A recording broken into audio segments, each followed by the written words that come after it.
na enura ye duro he emse me born ni sesi a o born ni sesi baby a ebi eduye no you do level 300. Level 300. Yes. For 300 exam, in university. And yet tertiary institution be there be. Where you occult group levels or more. The third hierarchy. The third hierarchy. Yes, please. Okay. First, second, third, up to 9. Now drew 9 and the amount the mark of the beast. Onu drew level 8. Level 8 and onu drew here. Let's say nkaka kuma bakope.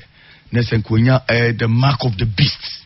They say nko say kura na ene ye ne din ko level bi bedru bia no obesua bibi eho level 300 dia na mo ye ho me pacho edikai me dasi se we bisa me din chia kase ebechia karisha awo komase nyame ensha munyina se mutie karisha Madam Nyina se mutie me anope omfre okay nyame enhira mu nyina enra ma me bi nso ba fia no ma o say no in prison zone me pacha no so da fia introduce you in pacha ya na me introduce no akọ me introduce ni pa bebre omo nyeska ba ono no wenrem na me se na me de ma no na me card na me de ma na reflect on the inside into went me enrem and you show money pass na do omo rem oh and put ma me figure bi oh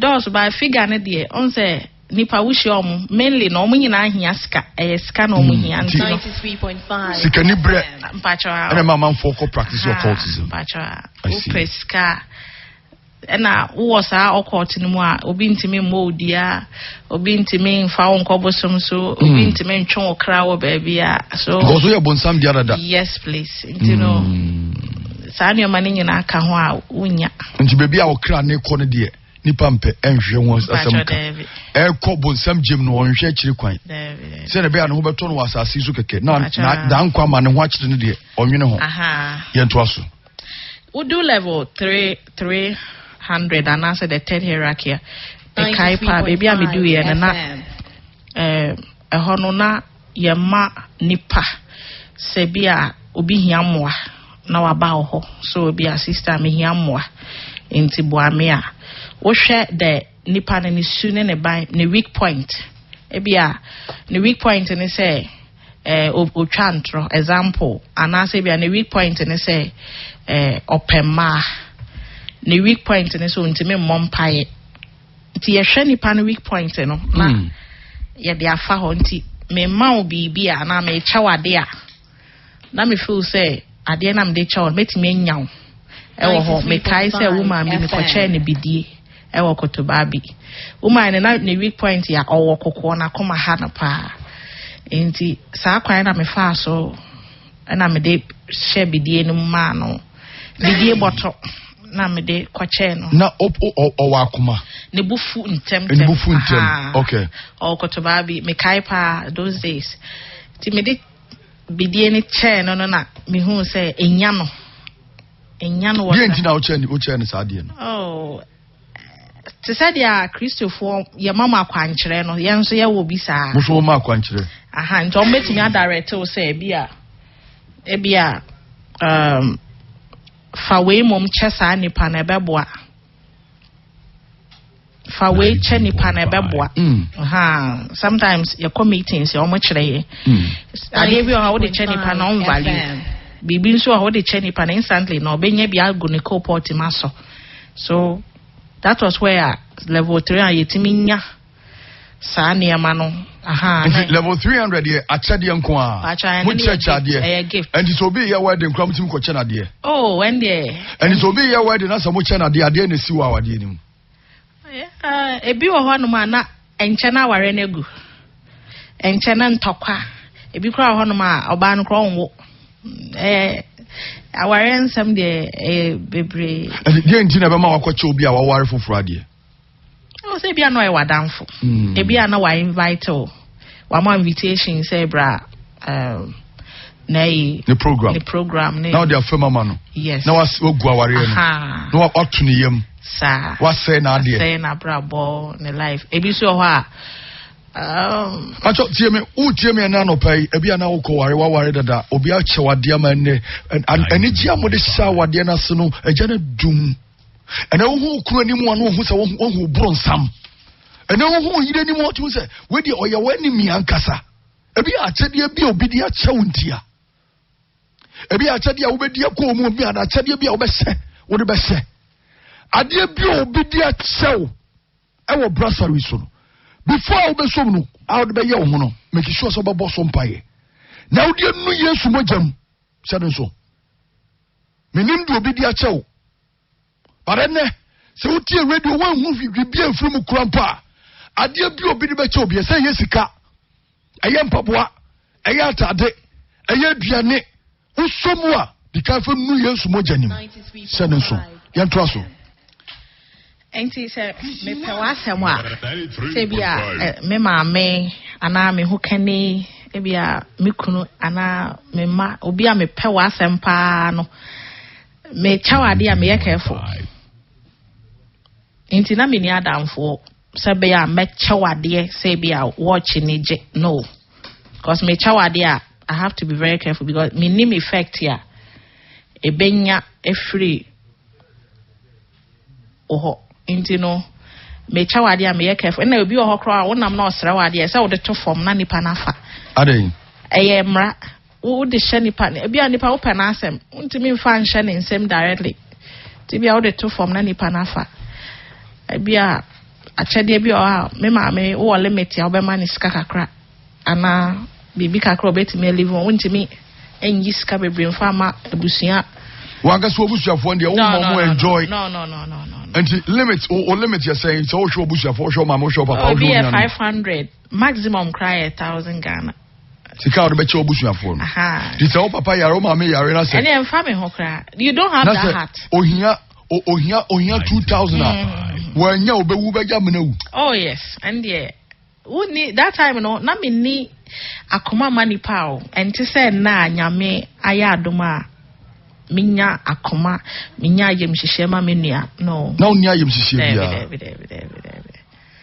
me hospital obi wu kra medidi kra obi wu oh me emergency me attend kra medidi kra nsa ma me bana wewu an no answer metu infusion na feel so ya address wa ma cold room for so mo mefa bibia woni mo odwe David en sheme en kame oh na so Kristo ni su we na so Kristo ni wudi awu ene kwan a abofo be fa wo de ene me back case by say bia enu omukra ya na omuhu ya mahi che say Kristo ni no aba hospital na ebi kra ha na wanyi akokra na wanyi ebi anyame na eto nsa frɛ no ebi a Kristo ni mapa into me attend won cry mahi because we eja bi bo ho ban ne sa staff nti no wo kra na me de mfa me kra mpe ba bi kra tena nti obi wu na wudidi oh I will eat and yeah normal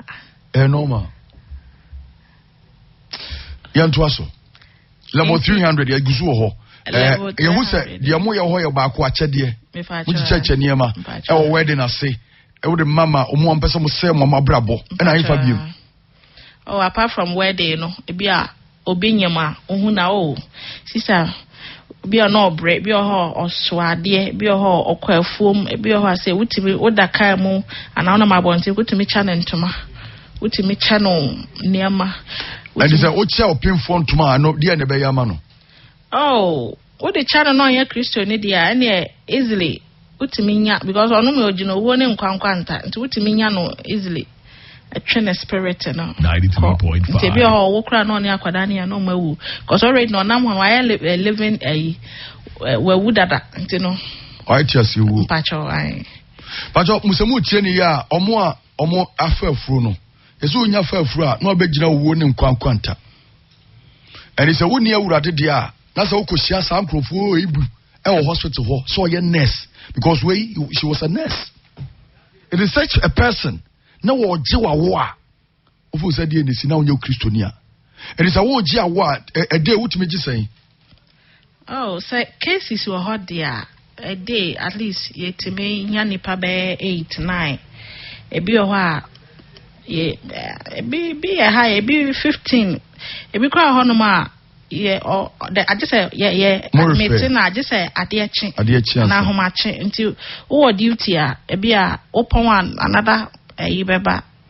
Aba be take you over or another nurse be take you over and be a much na sani panwa obi a wo ba beto no na e be o ward back you know demand there. Okay, and right now kasa no ye bi ka bi say baby mienu a mugina so e de je eye akra agi moja e de ma Lucifer e ya true akwanhia e na hospital e na o chechem department ahodo a modi chi nipa ne pa emergency department and a theater room and a hifabiem. Oh, and labor wards mujini power pa.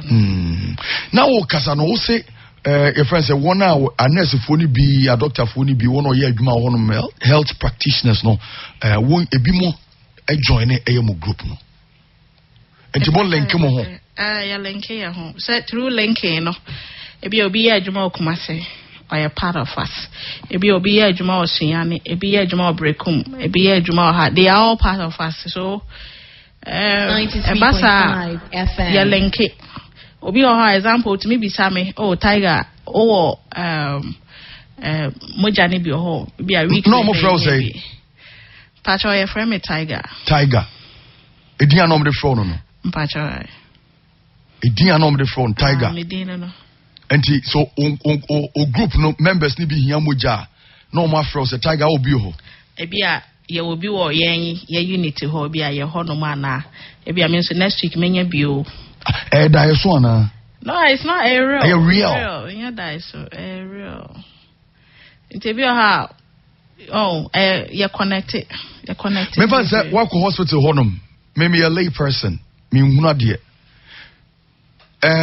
and some base and the peer free manoa ebi anu wokoshia member a one no court group ni mo e peer free manoa me a meye yare for amaba hospital honum no me kasa asem na me wo ha metimi ehunu se kofu ebi nie me sha se bompai keywords base na mo use ya wa keyword bi wo hot say ebi a na me hia me nipa am ebi a occult member occult member enti ebi o ha me hia na wo hia na we chia say ordinance to ne ha ordinance to ne ha na we chia o mo chia say ya na ye chia mo de benkum na chia ye de chia ye right mo de benkum na chia mo right pa show you nti ye chia ha wo be hu say we are one na bi ho bisa say bi a obetimi abisa say bi a good to ho obisa say bi a good to ho a goose goose ne dey aye human nipa oho by yentimi nka say bia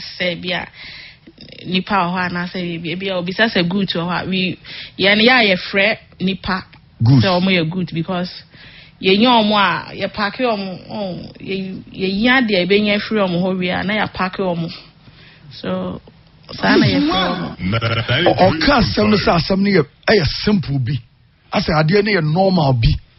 Oh yes, and normal science ben ya moye apart from say we be share say no achia no die biem na moye. Oh yeah, what the sign we have the sign we share say sign way me yes sign way I try say you are highly who have me canon you are highly well, shroud. I say, we do the highest. And your mom, chia no. Dear, never more be a chia say. So be chia say, be a wo share, be a papa Lucifer, and your yam. And it's our sign, yes, our sign be mammy. Oh, sign way, HS, Obia. I am telling the footballers, be here. Oh, yeah. And I'm say, a man paying for the bit here. We say, 93.5 FM. And it's our sign way, HS, signs are Lucifer, the members ni you see. And I over say, wait. Oh, yeah, and Patricia mentioned more obstructing the no. Oh, yes, no, dear. Oh, yes, say, na be a the awo ye no. good in front of your father Lucifer. But your father camera no. Father camera na omo ehwe o Facebook no. Omo capture ni. We say ya. Nyabotre wa obetimi akọ Facebook si anu akọ like me page na ya osafo na oso etimi ahwe bi. O cheche signs a eche say who abontina hunu sa signs na won say no sa nkrofo we ka occult group ho sa nkrofo we esum Lucifer but o de kan no e say eno no eche say what na eche say what duru akire in the realm no you are highly favored by Lucifer. We say na facha camera no we say eche say you are highly favored by Lucifer. Yes please. And at the ibiem and we say so facha camera no the road that you are on no baby the path that is very good na je say hoye mawo obetimi afa na say o mawo nua sign say onko hoye baby a free ba na ye nti onko die nti na obeka say hoye nti onko die na wo nti a obeka say hoye say bia to say examples organizations na sorry na me jina gate na mama me nua sign say so onko that means say you good ni bi wo sorry there's a mu nipa ni bi ho no mu a mu beku wo mu na say you betimi use you mo na mutimi di ra sorry them sorry them there bebre wo betimi ewura even at all Lucifer kra ura sorry them ko pe de ho o ni fie enye ni fie but say sorry them wo ho eye baby a nipa papa ni nipa bone fo nyina na ekotena ho nti no yewura ho a we know say we mu ye nyankopon ejidifo we no mu ye nyankopon ejidifo so ebi o ha yetimi wura ni mu obi o ha tie nim na tade ne ye short ye hwe sa nkrofo ni nyina na ye wura nipa nim ti wura nipa nim obetimi asosofo na hwe ebi a obetimi akoso niema bi wo honom aso panin owie ya na aso panin no be se ne pen na kwada ebe ya enka asorfo mpanyimfo nyame asofo se mutie ya enka first seat ne de kani se mo matna ho pacho anaso obi betna hokra na tade ne nye tenten yes please enye tenten because ankrofo ne ye bowura ho a so woni ani a wo hu ye spirit and say spiritual realm we na ehame kawana na ehon san so we na nro a anka me fam dine the other day nka won say mayra you not see me again na me come 93 and na we ni ro nti we ni na mai ye hu eko na ya ba ye san na dani moja no nsem no dani moja tam dwen sa ade na atwa no sabe me nya Reverend Solomon Oduro tinam dem dwen nsem ade na atwa ne nsem sana oye say na would the highest point so yet such the wa oni pan se nyame nkonkon ti mo obewu instantly insane my gown to say the ade twa no moja ada ne nsem no ba nyame bambo a 3 days ago na boy ho banti me ma nhunu ba na nyame ehunu anu a shield yen wa twa foso di atu ene ne ntem ame ye kasa ehete no ba no e command a ntimi nyae sana nyame aye that day 3 days ago mama yen to aso afei signs no wayem yenu akaba de ahibiem na ye wo sign bi say me hwe say sign no say say triangle no so footballers no omo se go ana omo ye was sign bi say e wo ho abahu footballers akese bebre omo ye it means victory we say ya enkunimdie to say enkunimdie ema hwan ema ehye wo papa ni die o papa no e ya kiremu ye me me o Lucifer ehye ne pacho say o kase papa ne papa o pese o chese Lucifer woni me pese o be ka wo papa because Yesu ajewo me pacho yo o dia say o bobo ni din say o ye ne sa chese o se Lucifer ni die. You don't belong to that camp. Anyway, by the grace of God. Amen. Okay. Yentu aso. Enti we yes assign we are. Just say we shall Lucifer ni je. Yes. O chere say maybe I go na wa share on Lucifer na mo ahye. Yes, please. And I say be a nkunimdie na aba no power na wanya no. Yes. Sign for to so be ma fa to so no twa de na ja baby a wo twatwa no. Oh. Na TV wo ko twa TV ide. Ade so ade na wo ha wo twa de. 93.5. Then any who are the Yamun mobile from Cocha Cameron, Mamma, me no yadi or church. Ya you should know what if you were in a tradi. This is Vision 1 FM, 3.5. and 2 years say na say a victory the man Lucifer me pacho and the chief for mo show Facebook no ubetimi ehu no differentiate ebia wo abonte wo ba bia wo potem bi wo we asori dem bi sa science we nyina se hu asori fie chese nyame fie no sene so hu sa sai we bia wo nyame fie nyame fie obi se go na oye sa sai we ya no hu bebi ofri ba BBC na hu sa sai we ya no hu bebi ofri ba ndi so obi ya sa sai we ya na ne nkunim di a wadie no o de se Lucifer ni monyam sanete me pacho ena de ebiem ena ebi ho a say de ye wo any eye one eye one big eye nti ebi ho no na wuhia me example say wuhia me na me ye BBC ya nya ye BBC chewa na e chere say enibre aba. Okay. Yes, yeah. So a member of the occult group. Yes, please. Na say oya onsane sana. Na wo chere say nibra ba BBS. BBS. Nti onya dey. BBS ni chere say ebia bebia ye call ye no nyame nipa, nyame nkrofo ho. Ebia ahochere aba ho. Okay. So you need operate. Yes, you need that person's help. We hia ne moa. So on find 2 minutes meka ho. Yes, please. Na mo fo ngodi nkwasi asem. Oh, bonsam dey o you useless pa o. Ibibia anye papa yentoa so ena de mbiem oh science ni de do so ena ye wo ebi nso honom a ete se oja etia nano ete se jota na se we kiti ebi a etia nano enti no eba se winya hu ebi o ha ne de no ko de ahye ebua na omotwenem nti wo hu sa nkrofo na utimi hu se omo no they will not omo nsesa bi omo wo mark no dada. Okay. Nti wunya hu na se we ni tua na no sa nkrofo na wo ye yi na wo pese wo ba omo so ana omo hu ya na eja na hyew. Omo enum wo sa eja no bi. Okay. Aha. Okay. No so ya another one wo be hu se wo sa ne pa we.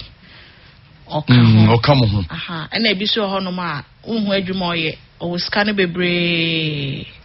The particular work this person is doing. So you see, papa yes. Always investment. Yeah, why investment? Why estate? Dining be why never bebre. Minimum be an office any them. And to scout one. Sika war. Sanipa you when I a secret. Me who how I mean a secret society. Oh, we join here. We do call eternal death. 93.5. Any day, sir. Inti sa nyankopo wanfa adom na wanjewa. You can't change. Your lifetime. Your lifetime. You can't change. So. You can't change. Because the more you are going, you know. The more na bone na eyode ko wo remu a yetimi ma akoma bi a unya tema manipa unya ye mhihye nti wo di bone nya na eyode me for instance me bumfu na me bufu ba me remu me bumfu aden we yo nipa na oyamade a me bumfu eno kra na me ben wo mo na me no wasere nti se prison for betie mi a omo bedi dase a me wo prison we yamade a me no ya akada Meno yakata. Ebesa prison come on ye di ne china. Oh okay. When empesa ubie mo keys no mo nsem a mo ka no ene mo science na mo ye no na me yemie ni ma so nfa anye ne ma. Me bonfu chese me nim se me nyaw. Okay. I know say definitely I'll get you somewhere. Okay. Inti we yamade a me singuso. Wudi matem kra me se o enya hwe. Oh German nka. Because say me nyaw I will get you. I will get you. Oh, menyaw. Man panishiwa me do be ma obi odi manima na obi odi mechi. Ana nkwada na nketenkete mo ma dreo. Waka nkwada asem yi. To de bi say omo WhatsApp groups na hodo mu no. Aye omo sacrifice nkwada. Munya omo we. Kwada ntinti eno na o sacrifice bi. Ana o de wa anya no. Eno no ye me start no. Eno ye nkwada de. And on which chat of it to say be a Methodist are sorry, Pentecost are sorry, Crusade the nom. I could have your name my man is confirmed to correction called Bepa Toffee. It would test uncle I know baby. No what chat of your mom. Hey, Mebao. I'm sorry Sunday schools no. Oh yes. Koda na pon no akwata baabi. Koda ni ani so ne tofe de. Aha na wa cha mo o meka no anse wadi. O meka nche o maame o meka nche. Enti sen kwad o ma san kwada ne sa tofe na e kire sen. Ebi o ha na mami fa wantwem awofo na mudi sika hya mo ma no munyai. Mu se ne nso. Awofo no mudi sika akwada kitikiti wo de aduane abana ko school ko school be serve no. No asan discuss ka dia sha akwada ne botom. Wo kire na kire bone. I'm telling you. Wo kire na kire bone ebi ade odi sika ne bekwa koto no papa wuntimi nso ano. Mama wuntimi nso ano. Awofo no mu a mun kosra mo ma wo school da me pawcho mun hye ne nso. Papa bi ho no ma the whole term on see school what da. Mama bi wa the whole term on see school what da nko we ne ba. Se ne ba performance ko atie. Pacho hye ne nso. Anya bibia na wo se ejai mo ma de so. Arikonti a wo ye head of the family ne say enkoda ni nyina ye omomo hye wase. Sometimes we betime raise prayer topic dia ma oba. Na bebia oba school no. Wa je ne pe wo school dia ma oba no. Na wa bo enifa dia fa o ma no ho.